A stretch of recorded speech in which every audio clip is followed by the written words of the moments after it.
Amin'izao akatoko ny fetiny farantaona izao dia manatanteraka asa fanadiovana ny tanàna amin'ny boriboritany enina eto Andrenivohitra ny hery vaovao an'i Madagasikara.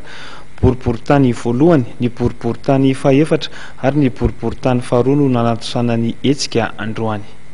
Natokany hery vaovaon'i Madagasikara na ny HVM entina nanaingana ny mponina amin'ny boriboritany eto Andrenivohitra ho an'ny fahadiovana ity herinandro ity.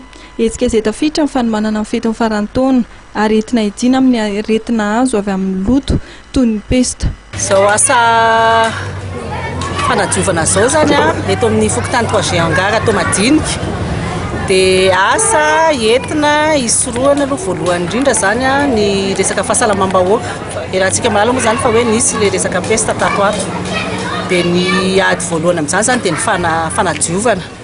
Dia izay zany no safidianana n'ity fokontany ity hoe entina anaovana ny fanadiovana faobe tamin'ity androandroany ity ataon'ny HVM zany hidina amin'ny resaka pesta. Ny resaka lakan-drano no nodiovina tamin'izany ny fanadiovana ny lakan-drano ray manontolo fanadiovana ny elakelan-trano ray manontolo mihitsy manomboka eto amin'izao toerana hitanareo izao ka hatrany anaty tanàna any eo amin'ny lalakely mirefy any amin'ny 500-800 metatra any ohatrohatran'izay ihany koa ny lakan-drano zany.